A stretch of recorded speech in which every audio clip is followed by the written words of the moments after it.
अगर ये वीडियो आपको अच्छी लगे तो मेरे चैनल को ज़रूर सब्सक्राइब कीजिए। हेलो फ्रेंड, ये सुदेव चैनल है और मैं आपका स्वागत करता हूँ। और आज की हम वीडियो में आपके सामने डिस्कस करेंगे कि हाउ टू प्रे, कैसे आप प्रार्थना करें जिससे आपकी इच्छाओं की पूर्ति हो, और प्रार्थना करने का सही समय क्या है, और आप ऐसा कोई भी विचार अपने मन में ना लाएं जिससे आपको नुकसान हो। नेगेटिव विचार अपने आप को कभी ना लाएं। वास्तव में हमारी ज़िंदगी में होता क्या है, जब भी हम परेशान होते हैं, गुस्से में होते हैं, तो हम अपने आप को गालियाँ देने लग जाते हैं, अपने आप को उल्टे सीधे शब्द कहने लग जाते हैं, जो कि आप ऐसा कभी ना करें। क्योंकि क्या होता है कि आप एक बार आप जैसे आप प्रार्थना कर रहे होते हैं और दूसरी तरफ आप अपने आप को गालियाँ दे रहे होते हैं, अपने आप को आप शब्द कह रहे होते हैं, तो क्या होता है कि कई बार ऐसा होता है कि आप अपने आप को जब उल्टा सीधा शब्द बोल रहे होते हैं, शब्द बोल रहे होते हैं, तो आपका ध्यान लग जाता है और वही चीज़ जो है आपकी प्रार्थना बन जाती है इनडायरेक्टली, और वो भविष्य में फुलफिल होने लग जाती है, पूरी हो जाती है। कुछ भी आप अपने बारे में बोले, पॉजिटिव बोले, हमेशा नेगेटिव विचार अपने मन में ना लाएं और ना ही नेगेटिव बोले। जो आप सोचते हो, जो आप बोलते हो, जैसा आप लिखते हो, भविष्य में वैसा होने के चांसेस बहुत ज़्यादा होते हैं। और कई लोग क्या करते हैं कि अपनी इच्छाओं को पूरी करने के लिए बार बार कॉपी पर लिखते हैं, और ये जो है एक बहुत ही अच्छा तरीका है, क्योंकि हम जितने ध्यान से हम लिखते हैं, बोलने से ज़्यादा हम ध्यान लिखने में लगाते हैं, तो आप लिखकर भी अपनी इच्छाओं को पूरी कर सकते हैं।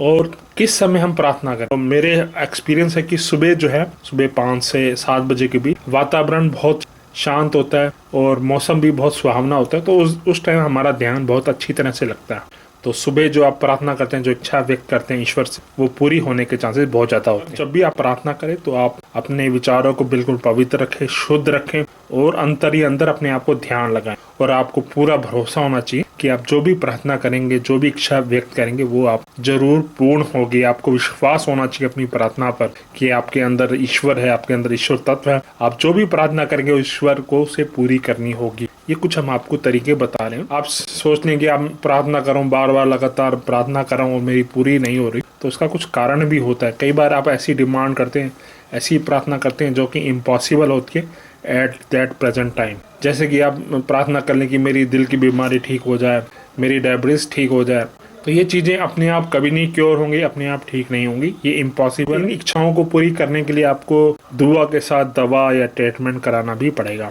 कई बार क्या होता है कि कोई भी चीज़ जो है, कर्म और प्रार्थना दोनों साथ लगे तभी पूर्ण होती है। जैसे आपके सामने पानी का कुआं है और आप प्रार्थना करें कि मुझे प्यास बुझ जाए, प्यास बुझ जाए, ऐसा कदापि नहीं होगा। आपको पानी के पास जाके पानी निकालना पड़ेगा, तभी आपकी प्यास बुझेगी। ठीक उसी प्रकार आप प्रार्थना कर सकते हैं। प्रार्थना के साथ साथ आपको कर्म भी करना होगा।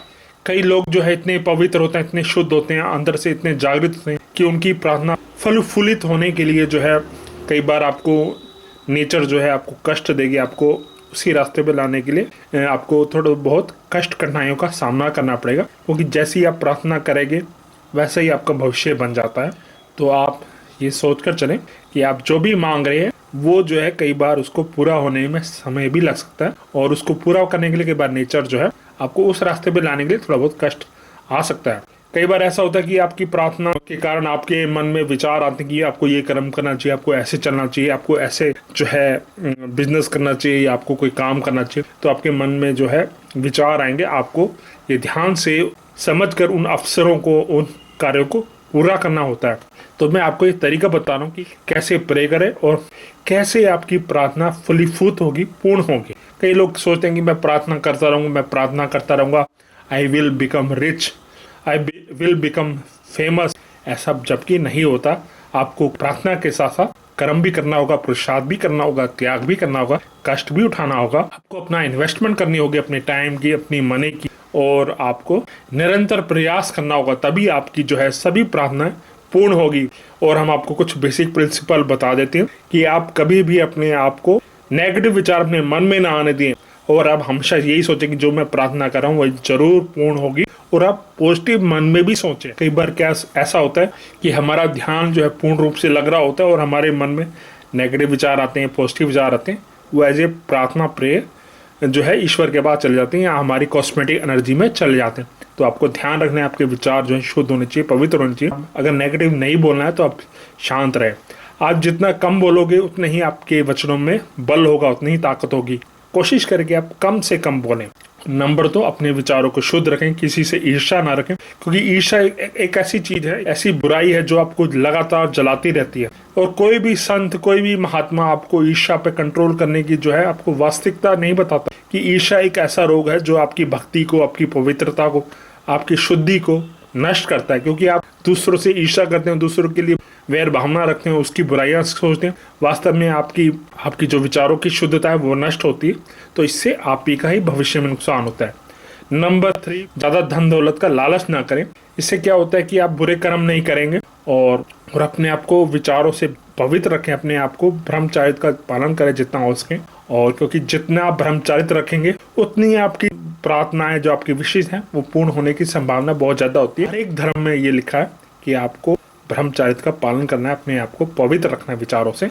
और आजकल जो है मोबाइल है, फेसबुक है, इंटरनेट है, तो ये अपने आप को आपको कंट्रोल रखना चाहिए, तभी आपकी प्रार्थना स्वीकार होगी।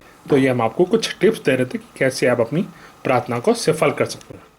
क्योंकि ईर्ष्या एक ऐसी चीज है, ऐसी बुराई है जो आपको लगातार जलाती रहती है। और कोई भी संत, कोई भी महात्मा आपको ईर्ष्या पे कंट्रोल करने की जो है आपको वास्तविकता नहीं बताता कि ईर्ष्या एक ऐसा रोग है जो आपकी भक्ति को, आपकी पवित्रता को, आपकी शुद्धि को नष्ट कर।